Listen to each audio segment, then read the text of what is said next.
Now up until 1963, Lego was made from cellulose acetate.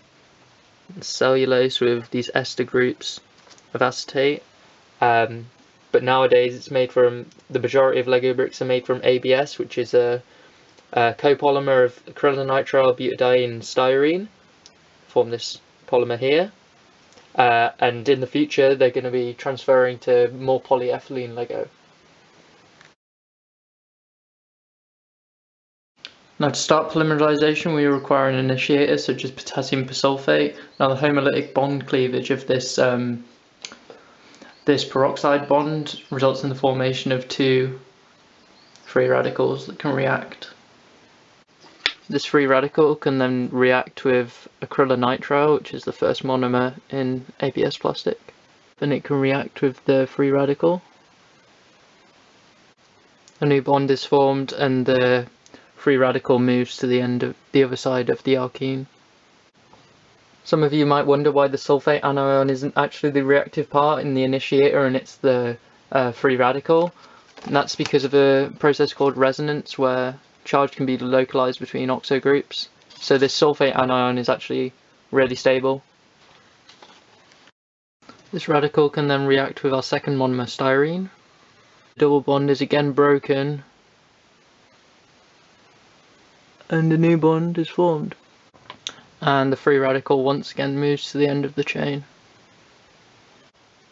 Now it's worth noting that the mechanism that I showed, being this one, isn't the only mechanism that can occur for the addition of the butadiene monomer, as the free radical can actually move down the chain and form a double bond in the middle. So the butadiene monomer can exist like this or this.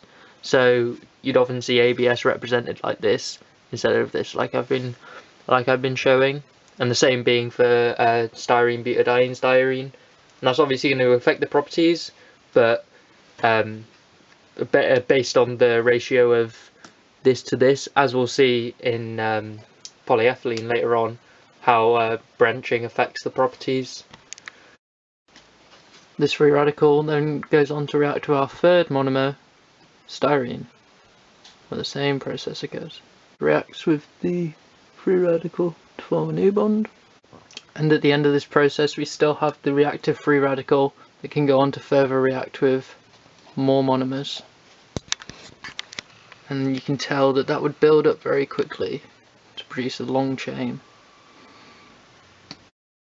And when we represent ABS we just join the free monomers together just to get a baseline understanding of what's involved in the polymer. However, if you look at the ratios of the free monomers, it's clear that it's not going to just repeat 1 to 1 to 1. And if we look at the production process, it would be very difficult and time consuming to do 1 to 1 to 1 based on the way the reactions occur. So just think about that. Rather than 1 to 1 to 1, there might be lots of acrylonitriles followed by lots of butadienes, followed by lots of styrenes. Now ABS is used for classic rigid Lego pieces such as this 2x4. It's a very rigid structure. Whereas for other Lego elements such as plants and these flexible tubes, you're going to have to use a different polymer that isn't so rigid. Now the one they use is styrene, butadiene styrene, which simply doesn't have the acrylonitrile monomer. There's just repeating units of styrene and butadiene. Now they even use this for their Lego tires, and that's different to synthetic rubber, which is just polybutadiene. So just this repeating monomer, no styrene. Now, have you ever seen ABS pellets, such as videos on the inside the factories of Lego? You'll notice that the colour is actually quite opaque, and therefore for transparent elements they can't actually use derivatives of ABS and such as butadiene styrene, so they have to use a different polymer. And this is that different polymer that they use, which is known as polycarbonate. Now this is the monomer, so this would keep repeating, so this bond is the same as this bond, so they'd keep going.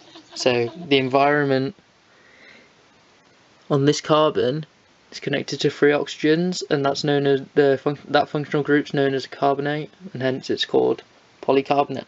And that's how LEGO produces transparent pieces such as these.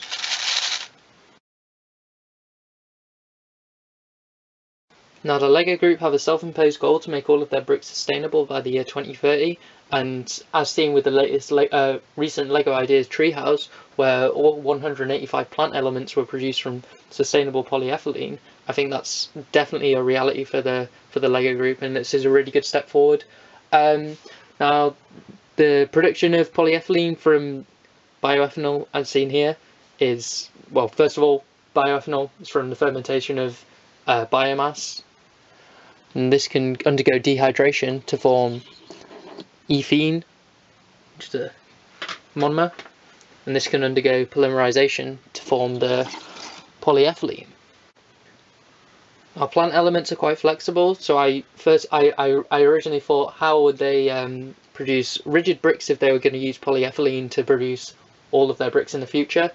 But polyethylene can either be high or low density.